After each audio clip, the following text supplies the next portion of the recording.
देख मेरे भाई का फोन है, देख देख हाँ ठीक है, गेम खेलने दे। देख मेरे भाई का फोन है, देख। जय हिंद छोटे, कैसा है? जय हिंद भाई। मैं ठीक हूँ, आप बताओ। पर आज आपने अचानक से मुझे याद किया। मैं तो ठीक हूँ। घर पे सब कैसे हैं? मम्मी पापा छोटी बहन? भाई घर में सब लोग ठीक है, पर आपको पता होगा कि पापा की उम्र हो चुकी है, तो उनकी सेहत बहुत ख़राब रहती है। और माँ तो आपको हर पल याद करती रहती है, बहुत चिंता करती है आपकी। और छोटी बहन तो पढ़ाई करती है, और जो भी टाइम मिलता है उसमें कुछ ना कुछ सीखती रहती है। मेरी छुट्टियाँ सैंक्शन हो गई है। अगले हफ्ते मैं घर आने वाला हूँ, मगर ये बात किसी को मत बताना। मैं सबको सरप्राइज़ दूंगा, इससे वो लोग खुश हो जाएंगे। सच में भाई, आप घर आ रहे हो? कसम से आपको देख के घर में बहुत खुश होंगे सब लोग। बस ये हफ्ता जल्द से जल्द कट जाए। बहुत सारी बातें करनी है आपसे, बहुत सारी बातें बतानी है आपको। हाँ छोटे, तुम ही मुझे स्टेशन लेने आ जाना। मेरी ट्रेन दोपहर 1 बजे आ जाएगी। हाँ, टाइम से आना, मुझे वेट करने की आदत नहीं। भाई आप अगले हफ्ते 1 बजे आओगे? उस टाइम पे तो मेरी एग्ज़ाम होगी, मैं कैसे आ पाऊँगा आपको लेने के लिए? पर कोई बात नहीं, मेरा दोस्त है, मेरा जिगरी है, वो आपको लेने के लिए स्टेशन पे ज़रूर आ जाएगा। ठीक है छोटे, तुम उनको भेज देना, मैं उनके साथ आ जाऊंगा। तुम अपनी पढ़ाई और परीक्षा पे ध्यान देना। बाद में तुमको भी मेरी तरह भारत माँ का नाम और हमारे घर का नाम रोशन करना है। चलो अब मैं फ़ोन रखता हूँ, अगले हफ्ते मिलता हूँ। जय हिंद। अरे कर्नल सर का फ़ोन। जय हिंद सर। आपकी अगले हफ्ते की छुट्टी जो सैंक्शन हुई थी वो कैंसिल की जा रही है, जी सर। क्योंकि अभी हमारे गुप्त सूत्रों से पता चला है कि कुछ आतंकवादी सीमा पार कर भारत में घुसपैठ की है। जी सर। आपको उस मिशन में शामिल किया जाना है। जी सर, मुझे गर्व है आपने मुझे इस ऑपरेशन में शामिल किया है। बाजी तक लगा देंगे हम जान की, जब बात होगी हमारा हिंदुस्तान की। I am proud of my boy, please join as soon as possible. जी सर। जय हिंद सर।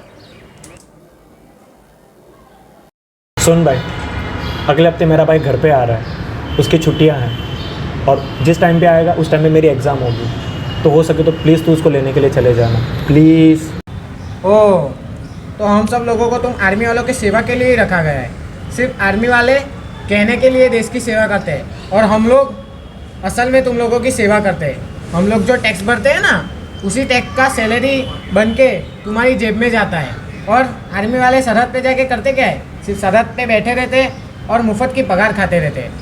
और हाँ, सबसे अच्छा तो सरकारी नौकरी होने के कारण तुम्हें हज़ारों फ़ायदे मिलते हैं, और उसका तुम फ़ायदा उठाते हो। और सरहद पे जंग हो गई, आतंकवादी घुस गए, तो क्या हुआ? जैसे हम मोबाइल में BGMI खेलते और 10-20 आदमी मार दिए, वैसे आर्मी वाले भी मार देते हैं। बस हम मोबाइल पे खेलते हैं, और वो रियल लाइफ में ज़्यादा फ़र्क नहीं है। और कभी हमको भी मशीन गन और कान 98 दे के देखो। हाँ भाई। और हाँ, गलती से कोई जवान शहीद हो गया ना, तो पूरा भारत देश फालतू का मातम मनाने लगेगा, और सरकार ढेर सारा मुआवजा देगी, और लोगों का सोशल मीडिया पे हमदर्दी जताएगी। और हाँ, उस एक जवान के मरने के बाद पूरी आर्मी को हमदर्दी मिलती रहती है। ये कोई बड़ी बात नहीं है। तूने बहुत बोल लिया, अब तू मेरी बात सुन। तुझे तब मेरा भाई कहने में भी शर्म आती है, और तू भाई कहलाने लायक भी नहीं है। तेरे दिल में इतनी नफ़रत आर्मी के जवानों के लिए और हमारे परिवार के लिए भरी पड़ी है, वो मुझे आज तक नहीं पता था, और ये सच में बहुत गलत बात है। तुझे पता है आर्मी वालों की ज़िंदगी क्या होती है, उनके परिवार की ज़िंदगी क्या होती है? तुझे पता भी नहीं है। तो अब मेरी बात सुन, कैसी होती है उनकी ज़िंदगी। तूने बात करी कि सरकारी मुआवजा मिलता है और फ़ायदा मिलता है, पर असल में आर्मी के जवान की सैलरी एक आम इंसान की तरह ही होती है, और उसमें खाने वाले उससे भी ज़्यादा। तुझे पता है उनका घर कैसे चलता है? नहीं पता ना। और तू बात करता है मुआवजे की, और सरकार से जो भी मुआवजा मिलता है ना, वो भी शायद उनके शहीद होने के बाद कुछ ही दिनों तक चलता है, और शायद जो फंड आता है उनको पास, वो भी शायद बहुत कम दिनों तक चलता है। तूने क्या कहा कि सिर्फ सरहद पे बैठे बैठे वो पगार खाते रहते, तुम्हें क्या पता वो कितनी ठंड में, कितनी गर्मी में, कितनी बारिश में सरहद पे बैठे अपने दुश्मनों के सामने आग गड़ाए बैठे होते हैं, जिससे कोई दुश्मन हमारे देश के सामने देख ना सके। और उनका परिवार हर वक्त चिंता करता रहता है कि अभी किस समय पे कौन सी गोली चलेगी और कब हमारे बेटे और हमारे आर्मी का और हमारे जवान का सीना छल्ली हो जाएगा और वो जवान शहीद हो जाएगा। पूरा परिवार चिंता करता है उनके लिए। पर हम में से कुछ सिविलियन ऐसे होते हैं जिनकी देशभक्ति ना सिर्फ 2 दिन के लिए जागती है। 15 अगस्त और 26 जनवरी सिर्फ 2 दिन के लिए पूरे देश को देशभक्ति जाग जाती है। गाड़ियों पे अपना राष्ट्रध्वज फहराते हैं और सीने पे अपना राष्ट्रध्वज लगाते हैं। पर उसके बाद क्या होता है दूसरे दिन? हमारा राष्ट्रध्वज कूड़ों में, कचरों में, ज़मीन पे ऐसे मैला कुचला मिलता है और हम बोलते हैं हमें देश के लिए कुछ कर दिखाना है और वो जज्बा दिखता है। सच में देशभक्ति देखनी हो ना तो आर्मी के जवानों से सीखो।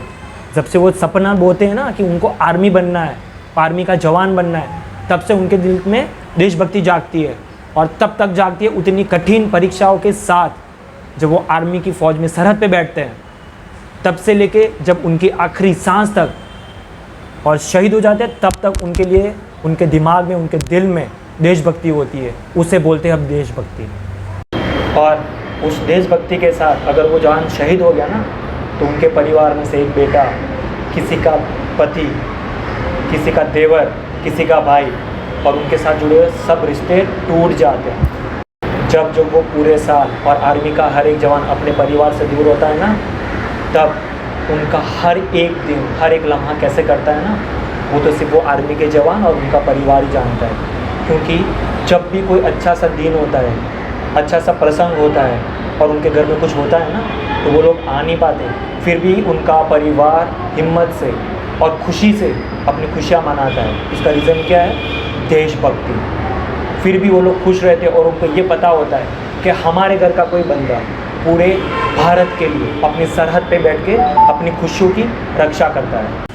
और आखिर में मैं तुझे सिर्फ एक ही बात बताना चाहूँगा, अगर किसी दुश्मन देश की गोली हमारे जवान का सीना छल्ली कर देती है ना, उस समय पे भी हमारे जवान को सिर्फ एक ही ख्याल आता है और वो भी किसी ने लिखा है, गजरे की खुशबू को महकता छोड़ आया हूँ, अंगने में नन्ही सी चिड़िया को चहकता छोड़ आया हूँ, मुझे अपनी छाती से लगा लेना है भारत माँ, मैं अपनी माँ की कोख को तरसता छोड़ आया हूँ। और इतनी सारी कठिनाइयों का उनको फल क्या मिलता है और उनके परिवार को क्या मिलता है? जब उनका शव आता है ना, तब राष्ट्रध्वज से लपेट के आता है। फिर भी उनके परिवार को ये गर्व होता है कि हमारी खुशियों के लिए, हमारे देश की खुशियों के लिए और उसकी सुरक्षा के लिए उस जवान ने अपनी जान हंसी हंसी दे दी। और पूरी दुनिया में सबसे खूबसूरत लिबास हो ना, वो है इंडियन आर्मी की वर्दी। जय हिंद।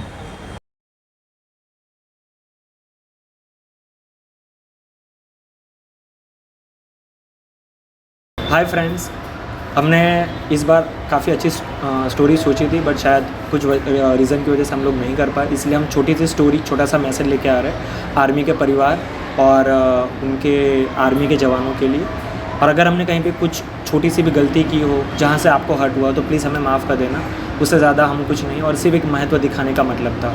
अगर आपको हमारा वीडियो अच्छा लगा हो तो लाइक करें, शेयर करें, कमेंट करें और सब्सक्राइब करें। और हाँ, सब्सक्राइब करते वक्त बेल आइकन दबाना ना भूलें, जिससे हमारी एक्सक्लूसिव वीडियो आपको नोटिफिकेशन भी मिलती रहेगी। और हम अगले वीडियो में आएंगे नई चीज़ों के साथ। तब तक बाय, जय हिंद।